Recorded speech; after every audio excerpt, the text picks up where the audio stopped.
mukhang nauwi kasi ang usapan sa pondo ng mga nakalipas na taon na yun nga ang pinupunto ng pangalawang Pangulo. Huwag yun na pong balikan yan kasi ang hinihingi ko, wala naman akong confidential intelligence fund sa 2025 na budget na hinihingi So namin. sinasabi niya, bakit niyo po binabalik-balikan? Iyon, Ganun ba bakit niya sinasabi niya? binabalik-balikan nyo na inalista nga po namin yun wala na nga po ngayon yan. So anong komento mo, Nelson?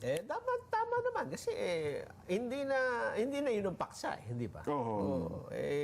Ano naman maniligaw lang. ano naman ang sabi nung sagutin niya yan? Ano naman ang sabi? Sabi naman nung isang mambabatas, hindi, kasi mula anya 2019 hanggang sa kasalukuyan, pwede naman anya naming tanungin yan kasi mukhang hindi po nagkaroon ng tuldok ang usaping ito nung ito po itinatanong sa inyo nung nakalipas sa taon. Bakit umabot ng 2019, Jen? Well, Nag-umpisa siya 2022. ang pondo na po ng OBP, pwede silang umatras hanggang 2019, hanggang sa kasalukuyan. Ewan ko po, kung yun daw yung rules na binabanggit na po pwede naman daw balikan sa pondo ng isang ahensya. Sinabi nila yon. Opo, yun ang pagkaka... Di sana pinatawag nila si Ginang Leni Robredo sapagkat siya yung Vice President noon noong Mga panahon na yun. 2019. Kasi Siya ba? kinukumpara nga eh. Opo. Kasi ang pinag-uusapan kasi, ang nakalahat nga naman sa harapan ng mga mambabatas sa komite ay 2025 budget. Na naniniwala siya na dito po ninyo ako tanungin, sabi niya yata. Hanggang sa napikon na, ayaw na rin sumagot yata kahit na 2025 na yung tinatanong eh. Nagkapikunan na yun ang nakita ko eh. Tama ba yun? Mukhang ganun nga po kung nagkainitan na. Kaya dapat matalakay natin para magkasundo na sila Kasi para sila nakikinig sa ating palatuntunan doon. Dapat kasi objective. Kasi kung ako siguro, kung nandun ako dyan, kasi ayoko nang sumangkot kasi, unang-una, bibigyan ka lang ng 5 minuto. Nakaka-frustrate din yung 5 minuto kang bibigyan eh. Siguro ang gagawin ko na lamang, parang parliamentary inquiry dyan. Okay. Ipaghalimbawa ko na yung chairman, sino ba yung chairman ng committee? Si Chairman, ang tumayo po ay ang nag-preside si Congresswoman Kimbo. Si Stella Kimbo. Si Stella Kimbo. Vice Chair kasi yan. Opo. Pwede siyang i-deputize ni Kong Saldi. Na siya muna yung mamatnubay doon sa pagdinig Yes po. ng Appropriations Committee. Halimbawa, si Nelson ang chairman, acting chairman. Tatanong ko sa iyo, Mr. Chair. Oo. Ano po ba yung hindi po ba natin inaalala yung tinatawag po nating tradisyon dito sa ating institusyon sa mababang kapulungan? May tradisyon. Okay. Meron po kasing tradisyon kaugnay po ng ating pinag-uusapan ngayon.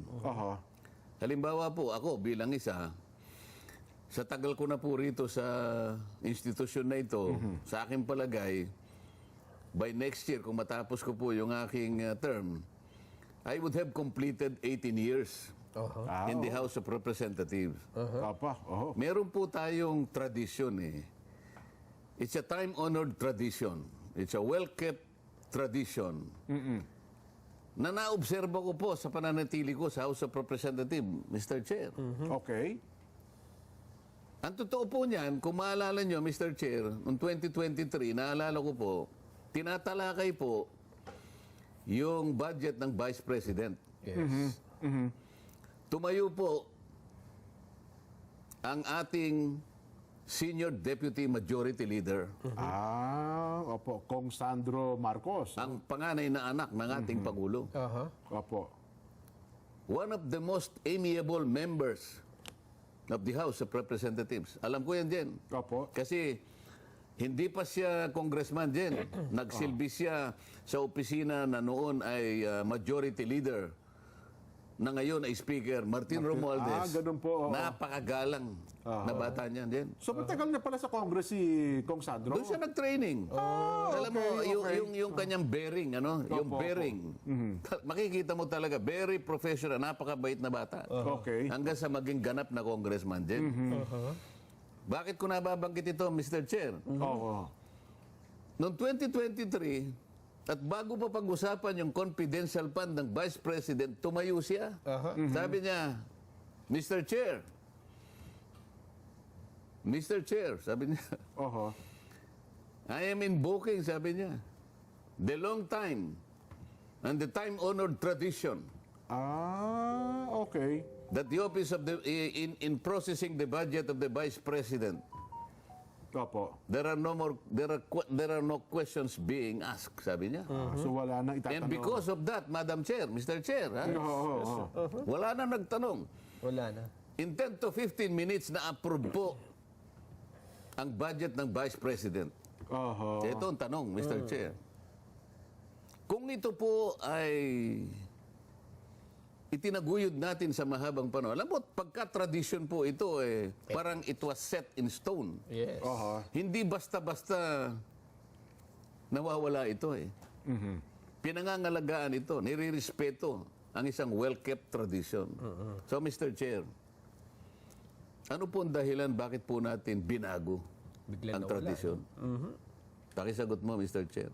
Ah. Oo nga, no? So, gusto kong ibalik sa kanila. Meron kaming tradisyon Oho. Meron kaming unwritten rule. Kung minsan yung mga unwritten rule na yun, Yun ang naghahari talaga. yun na naman. nagahari. Totoo naman At yan po. hindi po pwedeng baguhin basta-basta lamang yun. Oho. Ngayon, naghahanap ako ngayon ng kasagutan. Oho. Baka naman gusto nilang balikan yun. Hindi ba? Kailan lang nangyari? 2023. It was the son of the president, the senior assistant majority leader, deputy majority leader, ang nagsabi at nag-sponsor ng budget. Invoking the time-honored tradition kept by the House. Oho. Inapprove kagad yung budget. Ayun. So, ano ba nangyari? Bakit parang naiba ata, no? Mr. Chair, ano ba nangyari? Yan ang gusto ko sanang itanong. Ano po ba ang dahilan? Hindi ba ako dapat sagutin? Ako, peacemaker ako din. Baka naman gusto niyong balikan po yun. Oho. Bigyan niyo po ako ng matibay na dahilan kung bakit kailangan natin baguhin yung tradisyon. Hindi po ba niyo naalala? Yung opisina ng Vice President is the second highest office as indicated by the Constitution. So, tingnan niyo yung uri ng pagtatanong kung paano tanungin. Kaya nga paano po, mukhang tanungin. Pagkatapos, ito pa, meron pa akong itatanong Puro, ano na lang ako, puro parliamentary inquiry. Opo. Wala po tayong sinasaydan dito kung alin ang tama o kung sino yung mali. Oho. Ang gusto nating saydan po rito ay yung mga pangyayari, yung experience natin bilang mambabatas sa mahabang panahon. Pagsama-samahin po natin yun. Ang isusunod kong tanong, kunyari, ikaw na ang chairman ngayon, Jen. Oo, opo. Oho. Mr. Chair. Oho. Kasi palagi nilang tinatanong, yung confidential fund. Okay. Di ba? Doon na uuwi. Doon sila nag-away. Doon sila nagkaroon ng personal. Doon na talaga namang, Oo, di ba? patut sa dahan magkabilang panig. Opo. Mr. Chair, Yes. may I know for my own satisfaction, Oho. what is the nature of a notice of disallowance? Kasi itong mga ito ay naging subject ng notice of disallowance. Ng COA, ng Commission Ng on Audit. COA. Yes po, oo. Kasi kapag ka yung isang paggamit ng budget sang-ayon sa patakaran o sa pamantayan ng Commission on Audit, Opo. merong nakitang sablay sa anumang kaparaanan, ipa-plug nila ngayon yon. Oho. At magkakaroon ka ng notice of disallowance. Ayun, ho. Sa pamagitan ng notice of disallowance, Jen, kung sino man yung dinirekta ng opisina ng COA, meron ka ngayong obligasyon na sagutin mo yon. Yes po, sasagutin niyo yun. So, ang tanong ko, Mr. Chair, what is the nature of a notice of disallowance? Oo nga, no. So, Ano isasagot sa akin? Kailangan sagutin ako. Ano yung nature? Ang nature niyan, Jen, oho. isa itong notice na ibinigay sa iyo para sa ganon, tingnan mo kung paano nagamit. Sa aming palagay, may sablay ka rito, May kailangan ipalawag pagkakamali mo. ka dyan, tama ho. So kaya merong disallowance, sa ngayon pa lang sabi namin, dinidisallow namin ito at kinakailangan ipaliwanag mo. Ipaliwanag mo, At kung bakit? kinakailangan, ibalik mo muna ito. Parang Opo. ganyan, ano? Pero, ang notice of disallowance is not a final judgment. Tama kayo. Ito opo. ay contestable. Ito ay appealable. Hindi natin alam, nasaan ba itong notice na to, saan pinagtatalunan, sa director's level, Okay. Kasi kung minsan regional level eh. Opo. Baka sa region, o kaya kung ito ay nandun na sa COA proper. National Office. Kumbaga yung NBank. Okay. Kasi merong tatlong hindi ko Tatlong nagkakamali, commissioners. tatlong commission, dalawang membro at saka isang chairman. Yes, oho. So kung nandun na sa Commission on Audit proper, yun na ngayon ang nagpo-process nung isinagot na apila. Yung unbank nang magpo-proseso Ngayon, pala. kung halimbawa wala na doon, halimbawa, ano man ang aksyon mula sa regional level o sa NBank, pupunta sa Korte Suprema din. Oho. So, ang aabot Korte na pala Suprema ito pa ang titingnan ng ganyan. Ngayon, kung yun ay nandun na sa mga opisina na yon, na sila naman ang tamang dapat nang magbigay ng hatol kung paano talaga ang paggamit at kung talagang ang paggamit may sablay o wala, ito ay didesisyonan Oho. Ng komisyon. ng either the commission Oho. o kaya kung umabot na sa Korte Suprema. Oho. Ngayon, bakit mo pa ako tinatanong? Yun nga. Nandun na yun eh. Kaya palang sagot ng pangalawang Pangulo, ito ay bahagi ng sasagot namin. Kaya yun yung palang sagutin, para baka dumaprem, sapagkat bahagi pala yun ang sasagot nila sa kataas-taasang hukuman. Kaya nga yung tinatanong ko, what is the nature of a notice of disallowance? Oho. It being contestable, it being appealable, naka-appeal pa yan eh. Pinagtatalunan pa eh. Sinisiyasat pa yan sa mataas na uri ng pagsisiyasat, kaya nga umabot na sa mga nakakataas na opisina Oho. ng mga nakakaalam sa mga bagay na ito. So yun palang estado, no? Bakit ngayon pinipilit pa nating paanakin at dito pa nagko-concentrate ang mga tanong? Oho. Di ba? Anong maihita natin ngayon? Sinagot na nga yan eh. Oho. Sa makatwid, meron ng opisina na talagang tumitingin dyan. Oho. Oho. Tayo ba titingnan pa rin natin? Oho. Yan ang pinanggalingan lahat. Kaya tayo bilang peacemaker dyan, dapat balikan natin sa ganun. Ayun. Mukhang wala kasi nagpalutang ng ganyang puntos kong. Mukhang doon sa pagdinig, ayun ko, may kanya-kanyang sariling interest doon sa mga paraan ng mga pagtatanong po na lumabas doon sa Kamara noong isang araw. Kung makikita mo yung concentration ng pagtatanong, nandun nga sa confidential fund. Yun. Wala na nga confidential fund dyan eh. Ang academic na ito, at sa pinag-uusapan na 2025, wala nang confidential or intelligence fund. Oho. Kung ipipilitin mo na ibalik doon sa punto na yon, ibang usapan na yon. Oho. Di ba? O bakit yun lang ang tinatanong? Hindi ba yung DILG, yung mga gobernador, yung mga mayor, may confidential fund din yan dyan eh. Oho. Oho. Ha? So dapat consistent. Kung gusto nyong tanungin lahat dyan, hindi siguro sa opisina ng Vice President. Para sa akin lang, kung mapagbalingan ng mga kasama natin, itong ina-analyze natin, sana balikan natin yung pangyayari. Di ba? Oho. Para sa ganon, makita natin kung alin ang mas tamang paraan. Ano ang tamang approach talaga? Oho. Ito pong opisina ng Vice President, nagkataon, sangayon sa ating saligang batas, na pinakamataas na batas ng ating bansa, siya po ang nag-occupy ng pangalawa sa pinakamataas Opo. na opisyal ng ating bansa. Oho. Meron kasi nasabi kanina, shouldn't she be accorded proper courtesy? Ayun. Yun lang eh. Yun ang gusto nating i-analisa. Nasabihin sa lahat ng mga kinaukulan, pag-isipan po natin mabuti. Parang ayaw ko lang ko, ipakitama niyo ako kung, di ba usually dalawang tanggapan lagi yan na nagkakaroon ng courtesy approval. Ang tanggapan ng Pangulo at saka ang tanggapan ng pangalawang Pangulo, di po ba? Tama ka dyan. Ayun, oho. Tama ka. Oho. Dapat... Meron nga ano yan eh. Alam mo, sa Akwan, pag nasa presidensya, parang nasa plenary debates na. Office of the President, tsaka Vice President, meron na mag-move. Hindi na nga. Mr. Speaker, I move to approve the budget of the Office of the President. Palakpakan. Yun na, tama.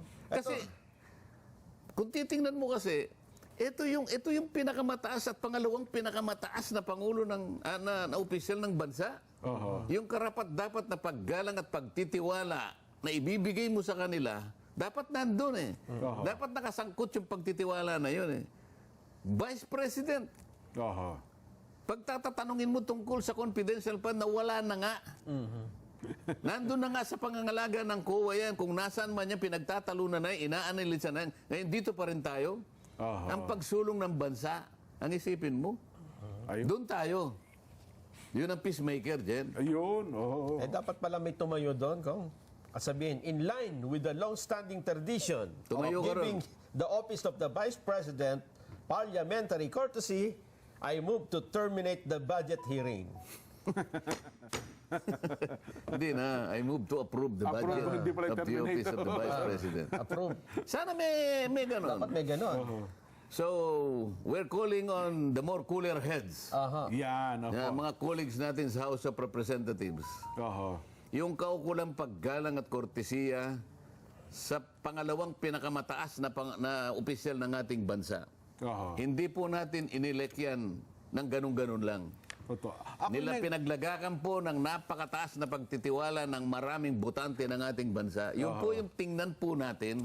Tama. Tingnan po natin yun. Balikan natin yun. Hindi po natin pwedeng i-isolate yun. At huwag na po tayong magpersonalan. Nung tumindig si Kong Ungab, Kong, akala ko yun ang magiging linya na kasi naglatag sa akuan niya, isa sa pinakamatagal na dito sa Kongreso. Matagal-tagal na rin. Sabi ko, sige, sige, Introduction, no? introduction na ito. Ang siguro, ang na-expect ko, sasabihin niya, Tapusin ang practice talaga natin dito, bigyan natin ng courtesy approval. Eh mukhang nag-iba ang linya, hindi. Ay, sabi ko, sayang naman. hindi pa yun ang sinabi eh. Kaya nga tayo sinasabi na natin. Yun, sa ating palatuntunan ito. Di ba? Yun ang gusto kong balikan namin. Una tingnan mo, tingalain mo ang opisina ng Vice President. Naglagak ng pagtitiwala ang napakaraming botante dyan. Oho. Hindi basta-basta opisina yan. Oo. Di ba? Sa Yung Vice President at saka yung opisina, tinitingnan mo rito. Oho. Di ba? Maaring may pagkukulang yung taong nag-o-occupy dito. Ngunit yung opisina niya, hindi mapasusubalian din. Opo. Pangalawa sa pinakamataas na opisina sa ating bansa. Aha. Pero bagay sa Senado ko, kung di ako nagkakamali, nagkaroon lang ng konti doon sa punto ng libro. Pero lahat naman nag-move, nagbigay na yung courtesy approval doon sa pondo ng pangalawang Pangulo. Kasi may nag-ek pa sa libro dyan. Ayun na nga, O, yun di na ba nga po. sinabi natin, napalitaw tuloy kung sino yung kuwagos, kung sino yung loro. Di ba? Nandito ka ba nun? Wala. De, ang punto naman ng iba kasi kong kahapon, teka lang, pondo rin naman ng taong bayan yan eh. Hindi ba pwedeng, siyempre, kahit paano yung mabusisi din natin, malaman din naman natin. Binubusisi na nga ng Commission on Audit kung nasaan man yan. Yang Ayun. issue nandyan na silang pinakamabuting mambubusisi niyan sapagkat yan ang mandato nila, yun ang trabaho nila, yun ang calling nila. Yes, Tayo po ay nagpupulong ngayon para lamang po tingnan natin yung budget ng Vice President for 2025. Eh, kung babalikan po natin yung nangyari, hindi ko na po alam kung paano po natin titingnan with impartiality, with full objectivity, yung pananagutan nasa harap natin ngayon. Ayun. 2025 budget Opo. ng Vice President. So ngayon, lumitaw dahil nga sa iba na yung kulay ng pagtatanungan. Oho. So, parang nga nangyari, ang sa nakita ko lang, parang como nag-iisa na yung Vice President. Yung sagot niya na, iba na rin eh. Oo nga O, tingnan mo, napunta tayo sa ganyan. Kaya tayo lahat ng lulungkot dito sa pangyayaring ito. Ayan, nakakalungkot. Lalo na ako, lungkot ako dahil ayoko po na nagkaroon ng pagitan sa Pangulo at saka sa pangalawang Pangulo. Ako po ang kauna-unang nalulungkot dyan sapagkat mas magkakaroon po tayo ng ganansya, mas magkakaroon tayo ng pagtatagumpay pag ang dalawang opisinang ito po ay nagtandem para sa interes ng ating bansa. Oho. At yun naman talaga kung inaasahan ng tao, kaya nga sila ibinoto dahil sa unity nung time na yun. Di ba? At Opo, alam mo, opo. Jen, kasama ko sa unity na yan, Jen. Kaya hanggang ngayon, nilalaban ko yung unity na yan. Oho. Ayoko yung may awayan. Mulat-mula pa, ganun ang aking sinasabi. Oho. Oo. Ay, nako. Paano kaya? Sabi ng ating mga kabayan, isang kutyo na kami dyan. Gusto na naming magkomento. Ano ba magiging box populi natin sa araw na ito? Ay, nako. Ano itatanong mo? Ano ba, ikaw, Nelson, ano ba sa tingin mo dapat maging mapagsalusaluhan ng ating mga kabayan? Itanong natin kung dapat na nga ba bigyan ng parliamentary courtesy ang Vice President, ang Office of the Vice President sa budget hearing. Di ba? Ayun. Oo, kasi tradition naman pala talaga yun. Oh, parang nagtanong Para matapos na. naitanong natin ata kahapon yan, di ba? Hindi ng ating... ano? Hindi. Hindi ba? Na bigyan na ng... Mas dapat bang umiral aha. yung matagalang tradisyon ng House of Representatives kung ang pag-uusapan ay pag-aanalisa at pag-approve ng budget ng Vice President? Yan. Di ba? Dapat bang manaig Aha. yung Dapat bang tradisyon na manaig? matagal nang inuobserba, Aha. matagal nang iginagalang sa mahabang hindi ko konting panahon to kapag ka-tradition kasi dyan, mahabaan eh. Time-honored tradition ito eh. Di ba? Matagal na po talagang practice. Ako Englishin nga. mo nga para mas maganda, Jen. Yes. Yes, Your Honor. Hindi, sige. O, sagot nyo po yung opo. Dapat lang. Letter A. Bigay na yan. Ang gusto natin sabihin, should the time-honored tradition observed by the House of Representatives prevail in disposing the budget of the Vice President? Yan. O, di ba? Of the office of the Vice President. Tagalog ninyo lahat yan. Yan. Oh, Pag yes or hindi nyo no? na Tagalog, Kapampangan na lang. Sasalin ko sa Ilonggo yan, Kong. Sige. Kung sagot niya po yung opo, dapat lang, letter A. Kung sagot niya naman hindi po, ba hindi po pwede yan. B, ang inyo po mga reaksyon ipadala po sa ating text hotline 0953-562-5088, 0960-447-6535, landline 878-474-50. Huwag po kalimutan ng mga texter, pangalan lugar kung kayo po taga saan. Pwede rin po kayo mag-send ng inyong mga responses sa ating social media pages. Live po kami napapanood via Facebook at YouTube, live streaming at Net25 TV. Mapapakinggan po kami sa ating mga Radyo Aguila Provincial Radio Station at dito po sa Mega Manila, DCEC 1062. Magbabalik pa po ang sa Ganang Mamamayan!